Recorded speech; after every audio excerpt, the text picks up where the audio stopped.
로마서 6장 12절부터 14절까지 말씀입니다. 세 절인데요, 우리 교독하도록 하겠습니다. 로마서 6장 성경 찾으시고요, 또 스크린을 참조하셔서 교독합니다. 제가 먼저 읽습니다. 그러므로 너희는 죄가 너희 죽을 몸을 지배하지 못하게 하여 몸의 사욕에 순종하지 말고, 죄에게 내주지 말고 오직 너희 자신을 죽은 자 가운데서 다시 살아난 자같이 하나님께 드리며 너희 지체를 의의 무기로 하나님께 드리라. 함께 있습니다.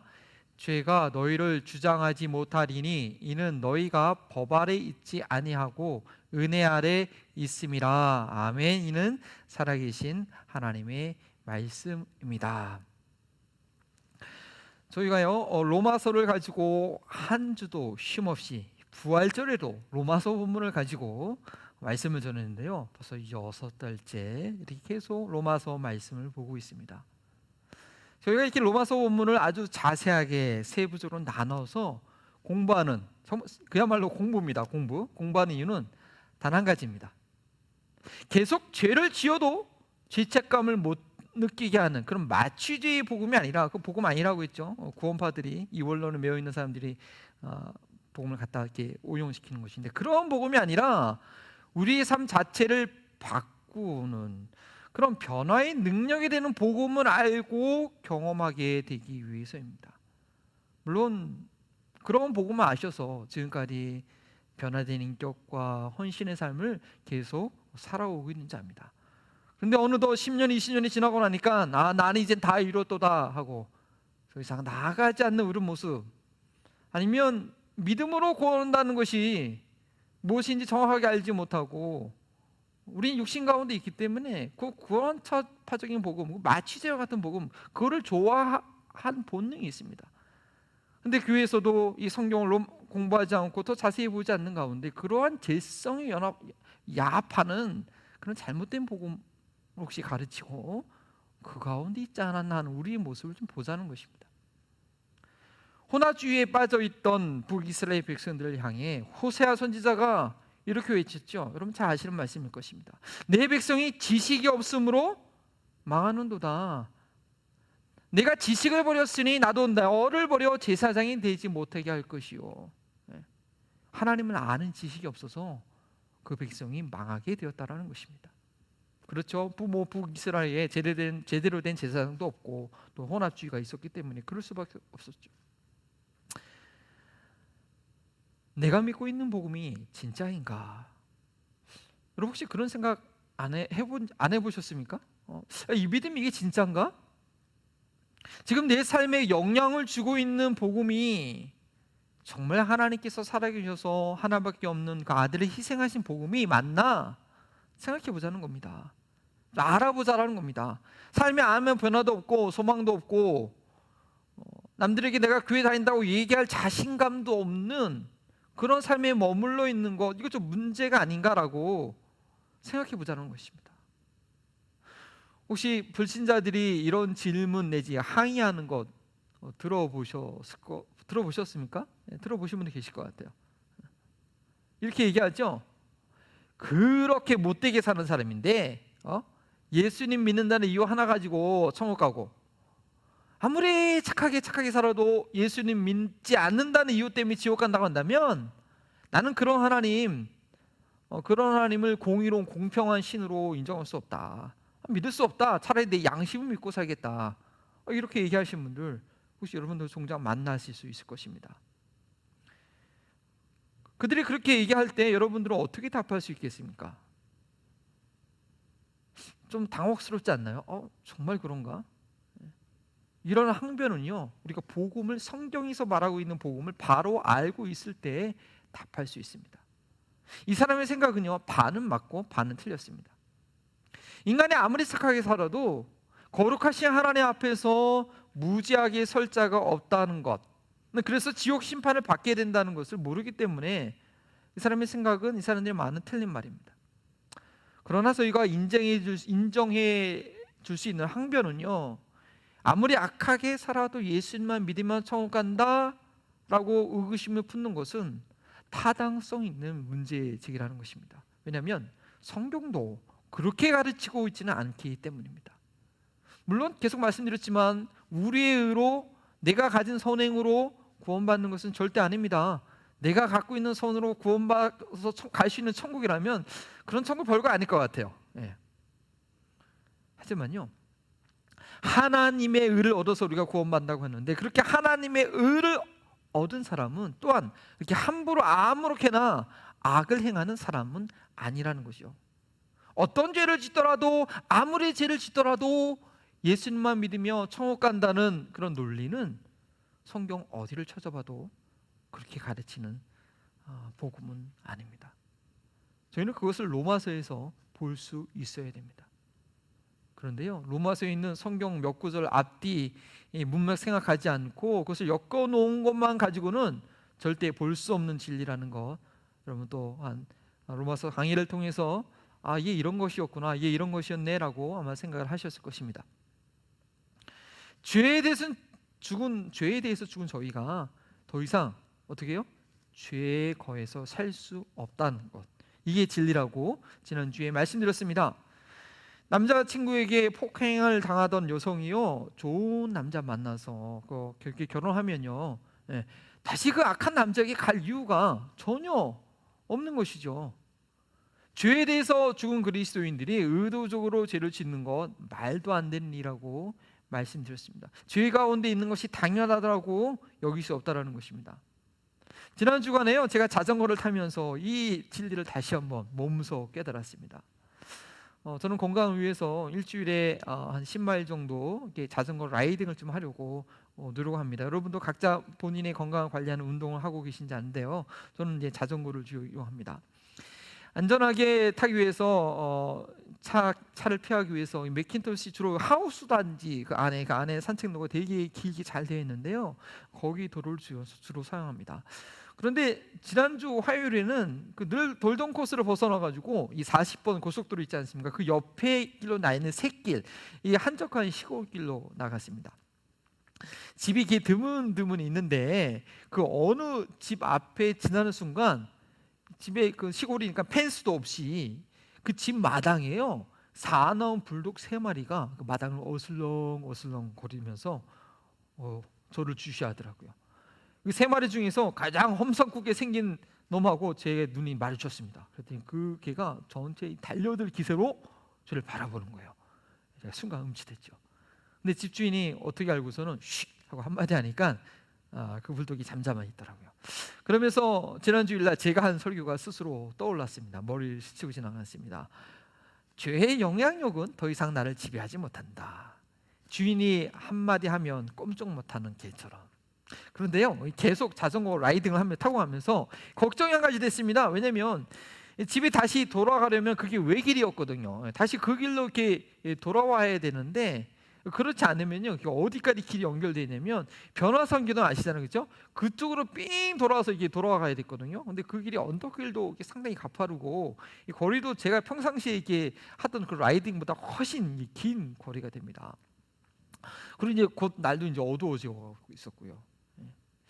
근데 제가 원래 자전거를 타면서 한 가지 트라우마가 있었습니다. 뭐냐면 예전에 달라스에 있을 때로 계속 자전거를 탔는데요, 그때 이제 동네 길이었는데 강아지 주인이 이 강아지, 자기 강아지의 뭐 작은 강아지였어요. 목끈을 채우지 않고 이렇게 산책을 하고 있었어요. 근데 제가 모르고 그냥 그 옆에를 휙 지나갔거든요.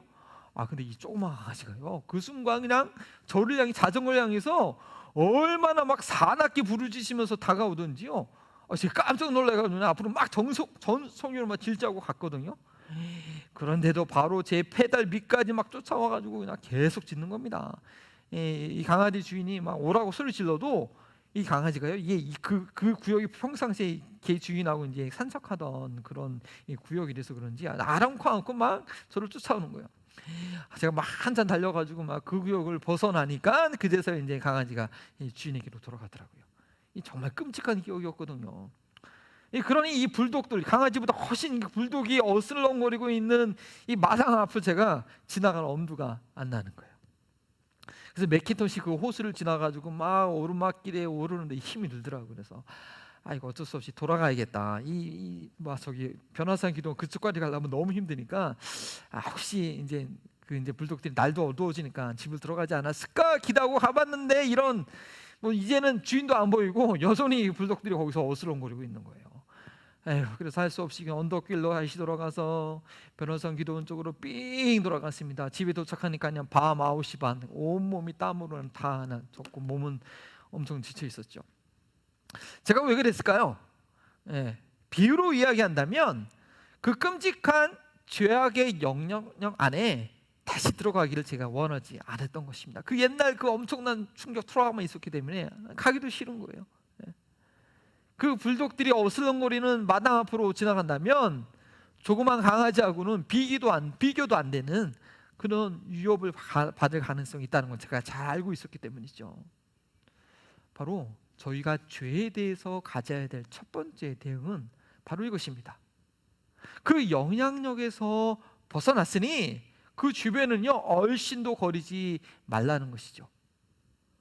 죄의 영향력이 저에게 주는 그 심각한 결과를 저희가 제대로 인식하고 있다면, 알고 있다면 아무 생각 없이 다시 그리로 갈 사람은 없는 것입니다.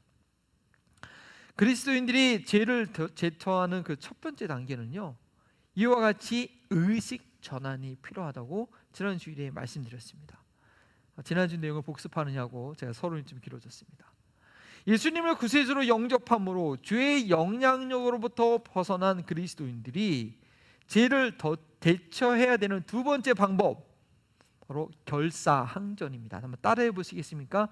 결사항전.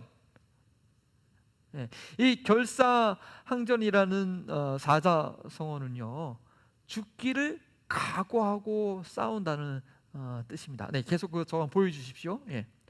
설교 제목으로는 13절 그 마지막 절편 하나님께 드리라인데 이것이 왜 결사항전이 되는지 설명해 드리기 원합니다. 공격이 최선의 방어라는 그런 스포츠 전술이 있습니다. 점수를 얻지 못하면 이길 수 없거든요. 근데도 이게 수비가 약해지는 걸 이렇게 우려해서 공격을 못하고 움츠리는 그런 팀을 위한 전략입니다. 그런데 영적인 삶에서는요 이것이 언제나 맞는 전략이라는 것입니다. 저희가 맨날 전전긍긍하면서 죄를 피해 다닐 수만 없잖아요. 오늘 설교 제목처럼 나 자신을 어떻게 하나님께 드리면 그 죄의 영향력을 피할 필요가 없다는 것이죠. 죄에 대항하는 두 번째 원리 결사항전으로 우리가 어떻게 하나님께 우리 자신을 드려야 될지 말씀드리기 원합니다. 첫 번째는요 결사항전, 무엇을 해야 하는가? 12절의 사도 바울은 죄가 너희 그 죽을 몸, 이제 저희가 살고 이제 어차피 이제 흙으로 들어갈 몸이 아니니까 그 몸을 지배하지 못하게 하라고 아주 단호하게 명령합니다. 저희가 한 가지 분명히 알고 계셔야 할 것은요 구원받은 그리스도인들의 그 영혼이 이 임시처소로 살고 있는 앞으로 흙으로 돌아가 이 죽을 몸은요 중립지대라는 것입니다. 이 중립지대라는 말 의미를 여러분 잘 이해하셔야 됩니다. 좀 이따 이제 두 번째 얘기할 때 좀 다른 의미이기 때문에요. 그래서 이 죽을 몸은요 스스로 죄값을 치러야 될 불신자들에게는 죽을 몸과 함께 영원히 죽음에 이르게 되는 죄가 주도권을 잡고 있는 몸입니다. 그러나 예수님을 믿는 자들에게는요 부활의 거룩한 몸을 우리가 잊기 전에 잠시 이 땅에 살 동안에 전세방처럼 우리가 영원히 살 집이 아니에요. 전세집은 잠깐 동안 살고 있어야 될 집이기 때문에요 그 전까지는 죄와 의가 이 주도권의 다툼이 일어나는 장소라는 것입니다. 그러니까 불신자들은 그냥 죄가 주도권을 잡고 있는 그 장소이지만 거기서 놓아질 수가 없고 그래서 영원히 죄값으로 지옥에 가기 처소이지만 예수님을 믿는 자들은 그 멸할 그 몸이 그 다음에 어떻게 되느냐 중립지대인데 누가 딱 주도권을 잡고 있는 게 아니고요 죄가 지배할 수도 있고 의가 지배할 수도 있는 그런 중립지대, 그렇기 때문에 누가 도미네하지 않기 때문에 늘 전쟁이 있는 그 지역이라는 겁니다. 그러니까 안 믿는 자들은 전쟁이 일어나지 않습니다. 물론 양심 있는 사람도 갈등을 하겠지만 여전히 죄에 묶여 있지만, 예수님을 믿는 사람들은 죄에서 해방되었다는 것은 주도권의 쟁탈전이 일어난다는 것입니다. 그래서 저희가 이 땅에 살고 있는 동안에 계속적으로 싸움을 해야 되는 그 수고를 하게 됩니다. 그리고 그것이 믿음 생활이고, 그 싸움을 돕는 것이 바로 교회입니다. 싸움을 잘하도록, 죄에 대해서 싸움을 잘하도록 제가 잘 가르쳐야 됩니다. 죄의 영향력으로부터 자유롭게 된 그리스도인들에게 사도 바울은요, 오늘 단호하게 그 중립적인 상태인 몸을 죄가 다시 지배하지 못, 죄가 다시 주도권을 차지하지 못하도록 막아내라, 싸워라, 막아내야 된다라고 얘기하고 있는 것입니다.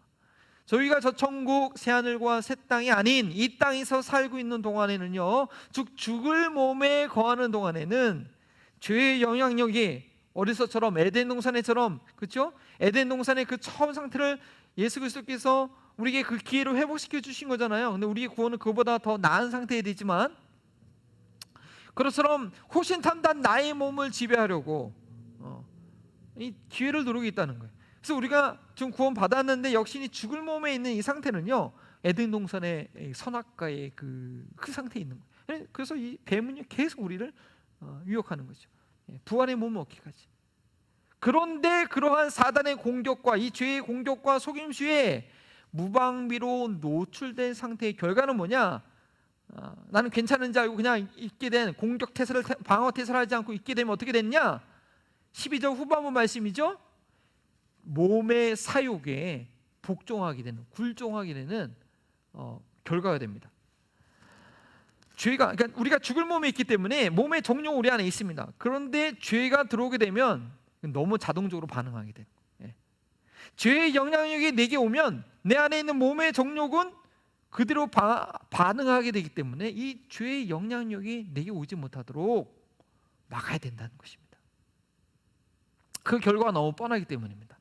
지금 계속해서 알라마스 카운티에 코로나 바이러스가 엄청나게 증가하고 있습니다. 이 인구 비율 대 그 확진자 비율이요, 지금 더렘 다음으로 많아요. 더렘 쪽, 걸포드, 길포드 카운티보다 이 알라마스가 더 많습니다. 그리고 웨이커 카운티가 좀 적고요. 물론 확진자는 많긴 하지만, 저희가 이 순간 방심해서 마스크를 쓰지 않고 사람들과 만나서 대화하면요, 나도 모르게 금방 바이러스가 우리 몸 안에 침투합니다. 그리고 그 결과는 피할 수 없습니다. 호흡기 장애를 일으키게 됩니다. 기저질병 있는 분들은 어떻게 되죠? 아주 치명적인 상태에 이르게 되죠.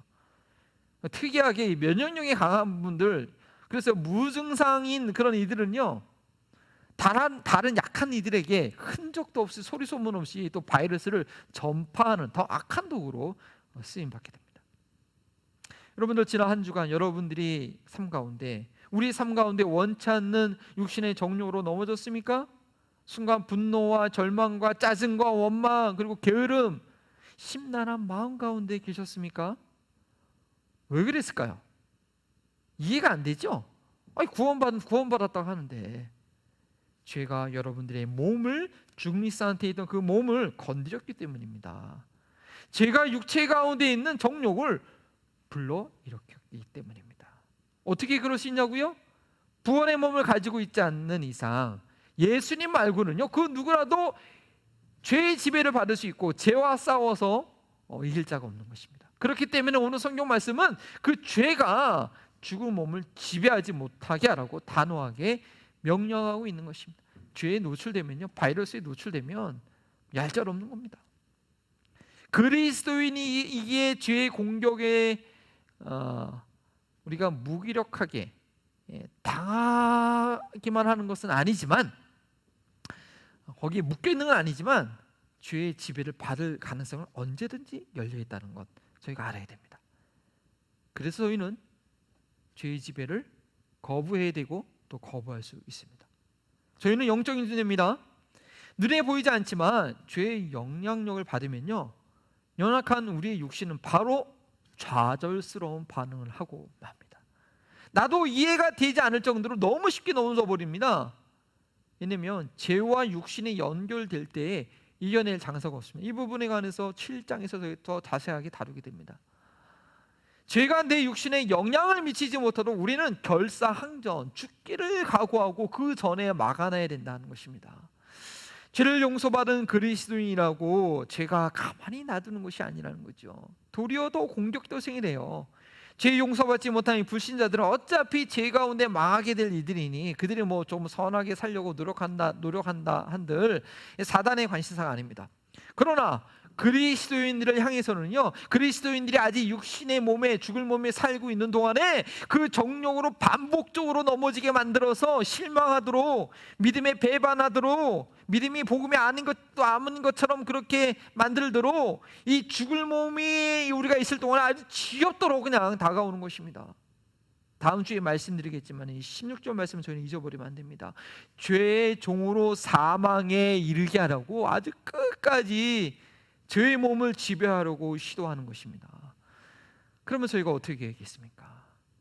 죄가 우리 죽을 몸을 지배하지 못하도록 하라고 했는데 구체적으로 어떤 방법이 있겠습니까? 고행을 하면 될까요? 우리 불교들처럼 다른 종교들처럼 윤리 도덕을 닦으면 될까요? 안 된다고 말씀드렸죠. 그래서 그 구체적인 방법을 13절이 가르쳐주고 있습니다. 두 번째, 결사항전을 어떻게 할 것이냐라는 것입니다. 13절 말씀 우리 다 함께 같이 읽어 보겠습니다. 시작. 또한 너희 지체를 불의의 병기로 죄에게 내어주지 말고 오직 너희 자신을 죽은 자 가운데서 살아난 자같이 하나님께 드리며 너희 지체를 의의 무기로 하나님께 드리라. 우리의 몸을 죄에게 내어주지 말고 하나님께 드려야 됩니다. 죄가 우리의 죽을 몸을 지배하지 않도록 하는 유일한 방법은요, 뭐냐? 결사항전이라고 싸우라고 했지만 죄와 싸우는 것이 아니라 하나님께 피하는 겁니다. 우리 죽기 살기로 죄를 피해서 하나님께 달려가야 됩니다. 죽을 육신의 몸에 있으면서 죄와 싸울 이 사람은요, 예수님 외에는 단 한 명도 없기 때문입니다. 연약한 육신 가운데 있는 자는 율법으로 인해 죄가 죄로 드러나는 일만 경험하게 됩니다. 죄와 마주하는 순간 거룩한 율법으로 인해 육신 가운데 있는 나는 절망할 뿐이라는 것입니다. 따라서 저희가 할 수 있는 일은요, 나의 몸을 완전히 하나님께 드리는 일입니다. 13절에 그렇게 되어 있지 않습니까? 죽은 자 가운데서 살아난 자같이, 이거 우리를 말하는 거예요. 예수님뿐만 아니라 우리도 죽은 자 가운데서 살아났기 때문에 우리의 몸을 하나님께 드려야 됩니다. 그리고 이것은 결사항전입니다. 죽기 아니면 살기입니다. 죄의 속박에 벗어난 중립 상태에 있어서 죄의 영향을 받을 수도 있고 의의 영향을 받을 수도 있다고 했지만, 그렇다고 이 죄와 의가 공존할 수 있는 상태는 절대 아니라는 것이죠. 이 죽을 몸을 사탄이 다스리던가 하나님께서 다스리시던지입니다. 뭐 아니면 도입니다. 하나님의 지배를 받으면 죄의 지배를 받지 않게 되고요, 하나님의 지배를 받지 못하면 죄의 지배를 받게 됩니다. 따라서 내 몸이 죄의 영향을 받지 않으려면 어떻게 해요? 하나님의 영향을 받아야 됩니다. 하나님께 드려야 하는 것입니다. 하나님께서 지배하셔야지 더 이상 죄가 그 영향력을 발휘하지 못합니다. 육신 가운데 우리가 살면서요, 이 죽을 몸, 이 썩어질 몸, 이 몸 가운데 살면서 무중력 진공 상태는 없다는 것이죠. 어떻게 해요? 물컵에 물이 채워지면 그 안에 있는 공기는 자동으로 없는 거죠. 빠져나가는 거죠. 하지만 물컵에 물이 없으면 자연스럽게 그 안에 대신 공기로 채워지는 것처럼 말입니다. 그래서 저희는요, 하루도 빠짐없이 매 순간 성령의 충만함을 받아야 되고 그 상태를 유지하는 것이 성령의 열매입니다. 로마서 8장 13절 말씀은 6장 13절 말씀을 더 실제적으로 표현합니다. 어때요? 다 한번 읽어볼까요? 너희가 육신대로 살면 반드시 죽을 것이로되 영으로서 몸의 행실을 죽이면 살리니 영 아니면 육입니다. 영으로 육을 죽일 수 있고 또한 영은 육을 죽게 만듭니다. 갈라디아서는 또 이런 말씀이 있습니다. 제가 읽어드리겠습니다. 내가 이르노니 너희는 성령을 따라 행하라. 그리하면 육체의 욕심을 이루지 아니하리라. 육체의 욕심은, 육체의 소욕은 성령을 거스리고 성령은 육체를 거스리라니 이 둘이 서로 대적함으로 너희가 원하는 것을 하지 못하게 하려 함이니라. 그 영적 생활의 원리를 갈라디아에서 이렇게 설명한 거죠. 그래서 이 두 가지 말씀이요, 우리의 몸을 불의의 변기로 죄에게 내어주지 않고 의의 무기로 하나님께 드리라는 것이 어떻게 죄가 우리 몸을 지배하지 못하게 하는 실제적인 방법이 되는지 설명해 주는 것입니다. 그야말로요, 죽기 아니면 살기, 결사항전인 것입니다. 이러한 영적 원리를 모르고 기도와 말씀을 쉰다든지 세상 재미 한번 살짝 즐겨볼까? 이건요, 죽음의 길을 자초하는 것입니다. 그 대가는 아주 혹독합니다. 예전에 어느 분이 이런 간증을 하는 것을 제가 한번 들어봤습니다. 이분이 유럽에 자주 출장을 다니신 분인데 고위급 간부였나 봐요. 근데 유럽에요, 그 예전에 아마 이분 경험이 1980년대 경험인 것 같아요. 유럽에는 그 심야 극장에 이 포르노를 그냥 상영하는 것이 그 당시에 되게 많았다고 합니다. 영화가 아니고 완전히 완전 음란물이죠, 그냥. 근데 이분이 출장 중에 호기심에 이게 한번 들어갔다가 나중에는 출장 갈 때마다 들르게 되는 것입니다. 처음에는 양심이 콩콩콩 딱 뛰었는데 크게 문제가 될 거 있겠어 하고 이제 나중에는 가책 없이 막 다니게 된 겁니다. 그런데요, 이상한 것은 이 출장 중에 이제 한국에 이제 아내에게 이제 안부를 묻지 않겠, 전화를 하지 않겠습니까? 그러면 이 포르노 영화관에 들어갔던 그 주간에는 꼭 아이들이 아프다는 그 소식을, 여보 애가 아파, 감기 걸려 좀 아프면 안 좋네, 꼭 소식을 듣게 된다는 겁니다. 우연이겠지 했는데 꼭 갈 때마다 그런 소식이 있는 거예요.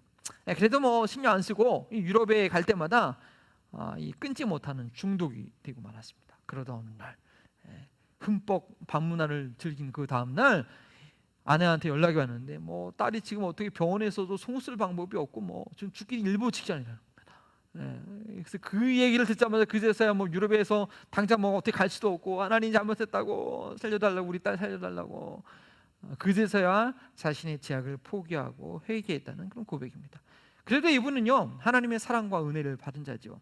그들이 두었다면 어떻게 해요? 구원받았다고 하지만 죄악 가운데 영원히 멸망할 자가 될 뻔했습니다. 그렇게 되면 결국 자신의 신앙과 믿음을 버리게 되는 거죠. 죄와 동거하면서 믿는다는 건 이건 성경의 진리가 합당하지 않는, 성경이 그렇게 말하지 않습니다. 가능하지 않은 얘기죠.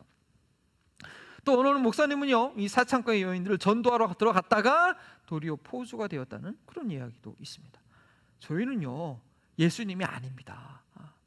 예수님과 함께 죽어야 될 영혼입니다. 죽었음에도 불구하고 아직 예수님처럼, 부활하신 예수님처럼 부활의 몸으로 우리가 변화되지 못했기 때문에 이 죽을 몸에서 살고 있는 동안에는요, 매 순간 하나님을 향해 살아야 육신의 정욕에 빠지지 않게 되는 것입니다. 육신의 정욕과 싸우면 백전백패입니다. 육신의 정욕이 일어났다, 그 이미 죄의 영향을 받은 거예요. 죄가 우리 몸을 지배한 것입니다. 그러나 죄가 우리 몸을 다스리지 못하도록 우리가 하나님께 향해서 살면 그때는요, 백전백승입니다. 평지에서 자전거 페달을 계속 밟지 않으면 어떻게 해요?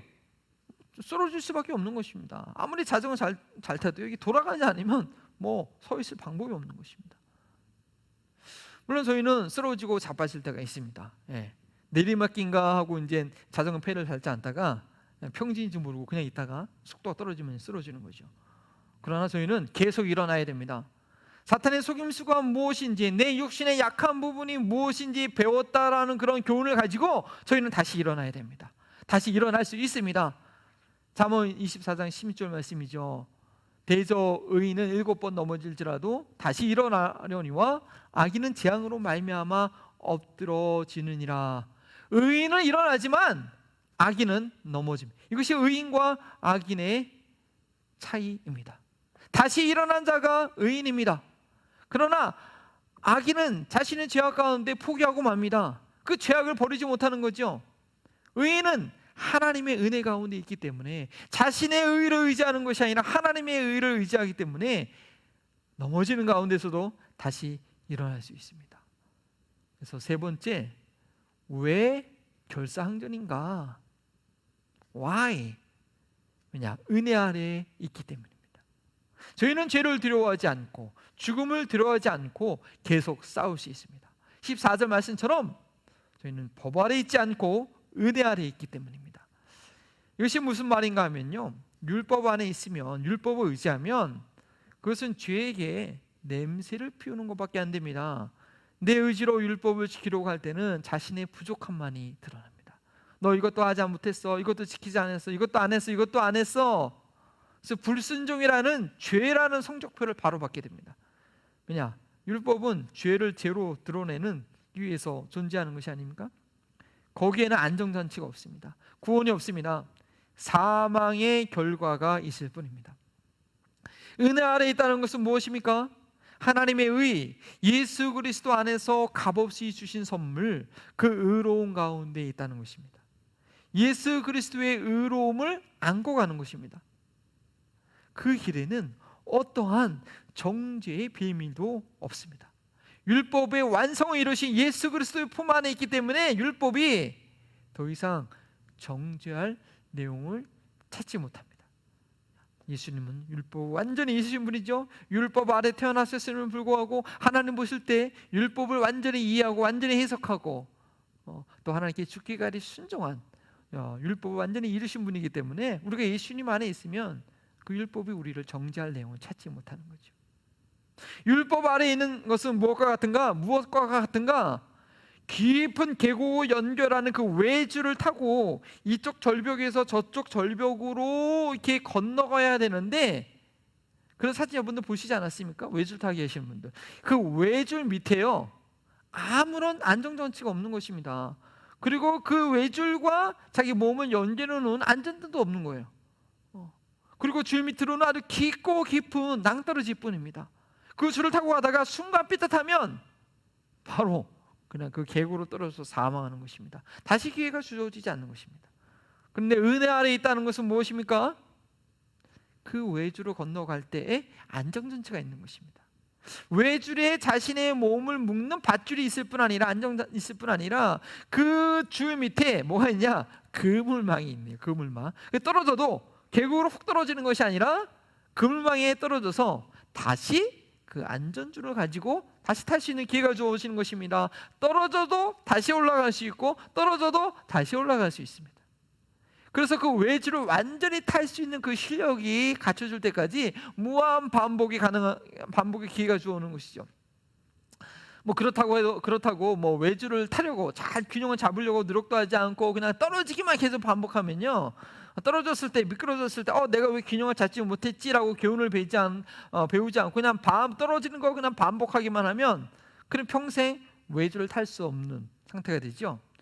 이것은 마치 무엇과 같으냐? 그냥 아무 생각 없이 또는 죄악을 즐기면서 일부러 죄를 지어서 성화를 이루지 못하는 그리스도인과 같은 모습이 됩니다. 율법 아래 있지 않고 은혜 아래 있는 그리스도인들은요, 죄가 주장하지 못합니다. 죄가 우리를 완전히 장악하지 못합니다. 외줄에서 떨어질 때에 완전히 밑바닥으로 떨어진 자가 아니라는 것입니다. 다시 일어날 수 있습니다. 은혜의 밧줄이 우리의 몸에 걸려 있습니다. 은혜의 그물망이요, 우리를 밑에서 받쳐주고 있습니다. 육신의 몸에 있는 우리의 연약함을 발견하게 하시고 인정하고 고백할 때에 주님께서는 언제나 용서해 주십니다. 어떻게 하면 죄의 지배를 받지 않고 나의 몸을 하나님께 드릴 수 있는지 그 방법을 습득할 때까지 변함없이 저희를 받아주십니다. 7번 넘어져도 다시 일어나는 것이 의의라고 했습니다. 나의 의를 의지하지 않고 하나님의 의를 의지하고 있기 때문에 다시 일어날 수 있습니다.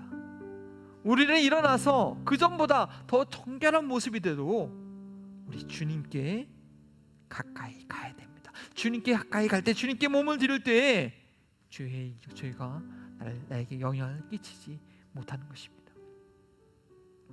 죄에 대해서 결사항전, 죽을 각오로 싸우고 계십니까? 죽을 몸에 있는 동안에 중간지대는 없습니다. 저항은 계속되어야 합니다.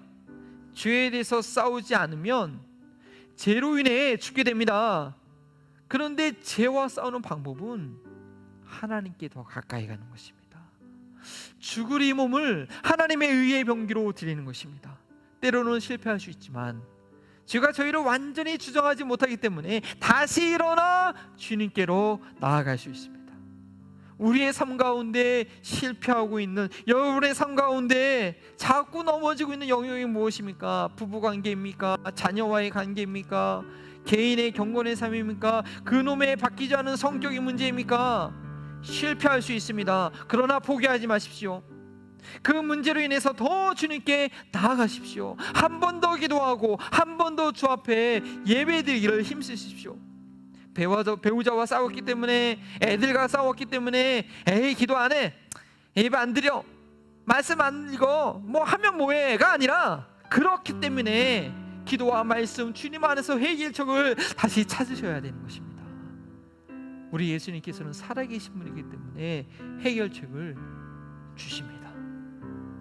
저희를 조금씩 반복 훈련을 통해서 성장시켜 주신다는 거예요. 주님께 나아가면 주님께서 붙잡아 우리를 변화시켜 주시는 것입니다. 온라인으로 새벽 기도하는 동안에요, 월요일에 새벽 기도를 쉬지 않고 더 하고자 합니다. 코비드-19 코로나 바이러스 기간 동안에 여러분들께서 더 주님께로 나아가는 내용은 무엇입니까? 이 기간 동안 하나님을 의지하는 믿음의 모습을 하나님께 무엇으로 보이고 계십니까? 물론 나름대로 하고 계신 줄 압니다. 그러나 코로나 바이러스 전이나 그 이후에 동일한 모습이라면, 아니 그 전보다 더 못한 모습이라면 각성해야 됩니다. 지금은 어떤 그 전쟁의 시기보다 더 위기 가운데 있다는 거 못 느끼시면 안 됩니다. 여러분 당장 여러분의 경제적인 수입이 줄어들지 않았습니까? 교회 재정도 마찬가지고요. 영적인 면에서는 어떻습니까? 전도와 교제가 환경적으로 막혔습니다. 이것은 교회가 교회되기 어려운 가장 그런 어떠한 공산주의의 핍박과 어떤 또 외부적인 핍박보다요, 더 교회가 교회되기 어려운 환경이라는 것, 그냥 우리가 못 느끼고 있는 것이지, 개구리 물에 삼듯이 조금씩 그냥 마비되고 있는 것인지 정말 심각한 위기라는 것, 벌써 3개월째 진행돼 있고 이것이 언제 끝날지 모릅니다. 이제 교회를 오픈한 교회도 있긴 한데요, 얘기 들어보면 교회 안 온다는 것이죠. 조금씩 무뎌졌다는 것이죠. 코비드-19 확진자가 계속 증가하는 가운데 경제를 다시 오픈하지 않으면 안 되는 상황, 어떤 대책도 없이 일단은 오픈해야 되는 상황입니다. 미국 사회는 분열, 폭력, 갈등으로 긴장이 치솟고 있습니다. 가만히 넋놓고 있을 때가 아니라는 겁니다. 아니 뒤로 물러나 있으면 안 됩니다. 바로 사탄의 먹이가 될 뿐입니다. 내가 언제 사탄에게 먹혔는지도 모르게 지나가 보면 저쪽으로 떨어져 있는 것입니다. 은혜 아래에 있는 저희들은요, 끊임없는 새로운 방법으로, 이 안 되는 상황이기 때문에 다른 방법으로 새롭게 더 주님께 나아가도록 저희는 도전을 해야 되는 것입니다. 한 가지 도전드리기 원하는 것은, 여러분 아무래도 가족들과 자녀들과 함께하는 시간이 많아지지 않았습니까? 이때 일주일에 다 한 번이라도, 자녀가 없다면 남편과 아내가 좀 남사스러울지 모르겠지만 정말 무릎 꿇고 손 잡고 기도해야 되는 것입니다. 또 자녀들과 함께 있는 시간이라면 모여서 하나님께 함께 나아가는 시간을 가져야 되는 것입니다. 7월 마지막 제주 우리 성구 암송대회가 하나님께 나의 생각과 시간을 더 드리는 그런 기회가 되기를 주의 이름으로 축원합니다. 우리 그런 결단을 하면서 주께 더 가까이 이끄소서 찬양 드립니다. 주님 곁으로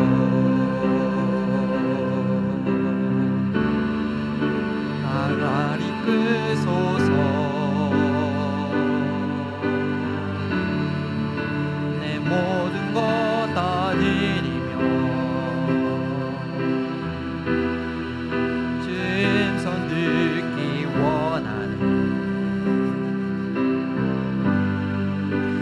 나의 참 소망.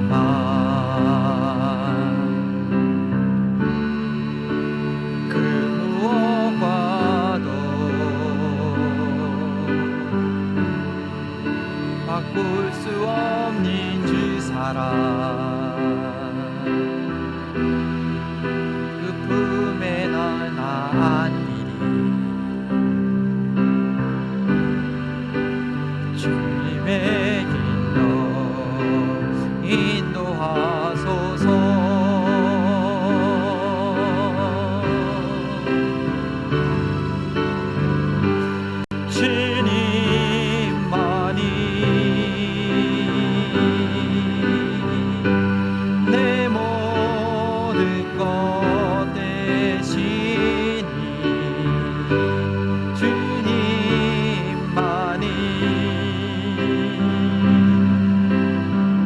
더 알게 하소서. 주님만이 내 모든 것, 주님만이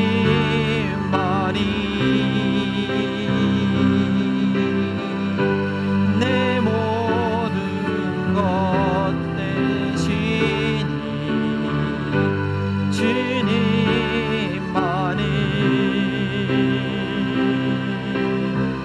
더 알게 하소서. 주님만을 더 알게 하소서. 주님만이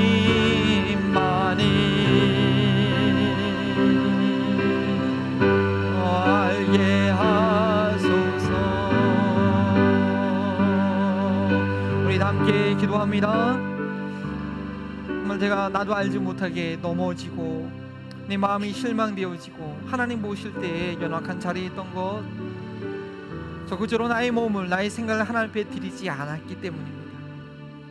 이 싸움은 내가 부활의 몸을 입기까지, 이 육신의 이 죽을 몸에서 그 삶을 마치는 날까지 계속해야 됩니다. 그래서 십자가의 길이고, 그래서 좁은 길이고, 그래서 교회가 필요하고, 그래서 서로 권면함이 필요하고, 서로에서 기도해 줄 필요가 있습니다.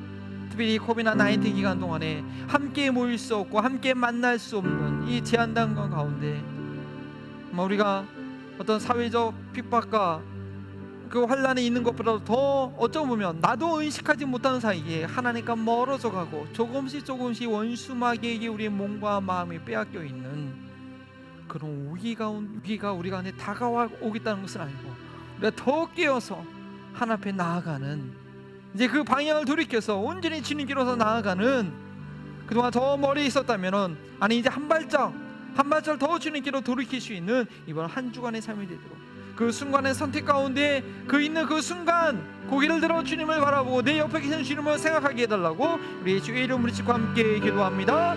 주여, 아버지 하나님, 주님께로 나의 영혼을, 나의 몸을 더 이끌어 주시옵소서. 주님께서 이끌어 주시지 않으면, 주님께서 다스려 주시지 않으면 내 힘으로 내 능력으로 감당할 수 없는 연약한 몸을 고백합니다. 주여, 그 원수 마귀의 모든 하나님 속이심과 방어를 하나님 이를 예수 그리스도의 이름으로 하나님 깃들어 주시옵시고, 주여, 주님께 가까이 나아가기 원하오니 이제 결단하오니 하나님 나도 모르게 하나님 내 마음과 생각과 시간들과 사는 습관들이 아무리 세상으로 향해져 있었다면 주여, 이번 한 주간 그 방향을 돌이키기 원하오니 하나님 나의 습관을, 나의 시간을, 나의 생각을 더 주님께로 의도적으로 나아가길 원하오니 주여, 우리 한 마음으로 동행한 가족들 하나님 기도와 말씀으로만 우리 승리하는 하나님 저희 교회 소속된 모든 주의 백성들은 그 기도와 말씀의 영향권에 있도록 하나님의 그 성령께서 그 있는 순간 우리 강력하게 붙잡아 주시기를 주여 기도하오니 이 부족한 종으로 더 깨어있게 하여 주셔서 하나님 위에서 중보하며 기도하고 깨어있기를 게으르게 하지 않는 자 되시도록 주님 도와주시고 인도하여 주시옵소서. 주님 붙들어 주시옵소서. 아버지 하나님,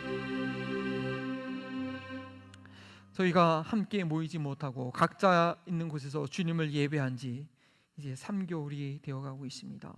하나님, 처음 한두 주는 편하네, 괜찮네, 이것도 괜찮네, 분주한 그동안 상황하듯 휴식이 될 수 있겠네 라고 너무 무감각하게 받아들였던 그 시간들이 나도 모르게 우리의 몸을 죄에게 드려지는, 죄가 다스리는 그런 삶의 영역이 우리 가운데 잡혀 있는 것이 아닌가 돌아보시는 이 시간 되기 원합니다. 성령님 말씀하여 주시고 깨닫게 하여 주셔서 그 올매에 매여 있는 죄의 정욕과 육신의 정욕이 계속 나오게 되는, 나를 건드리는 그 부분이 있다면 주여 나를 건져 주시옵소서, 주여 나를 도와주셔서 하고 주님께 나아갈 수 있는 그 방향을 돌이켜서 주님께 나아가는, 다시 주님께로 가까이 가기를 연습하는 이번 한 주간의 삶이 될 수 있도록 도와주시옵소서. 돈을 사랑함이 일만하게 뿌리라고 했는데 그 악에 우리가 매이지 않기 위해서 이 시간 주님께 맡겨드립니다. 주님께서 허락하신 모든 재물도 사업자, 아니 그 작은 거 하나까지로도 하나님께서 주신 것을 믿고 믿음으로 주님께 맡겨드리오니 하나님의 영광 위하여 주님 쓰임받게 하여 주시고 앞으로 나의 사업과 직장과 나의 모든 것들이 하나님의 돌보심과 책임하신 가운데 끝까지 쓰임받는 하나님 그 터전이 될 수 있도록 주님 인도하여 주시옵소서.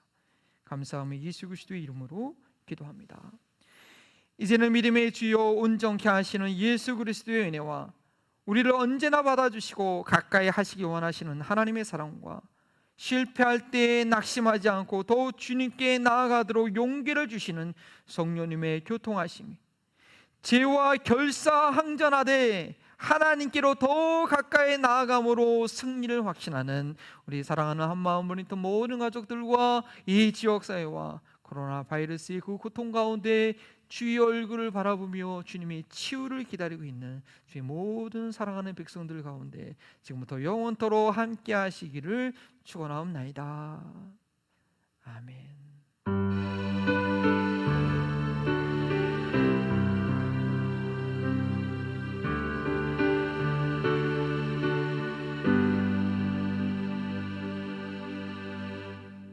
네, 예배를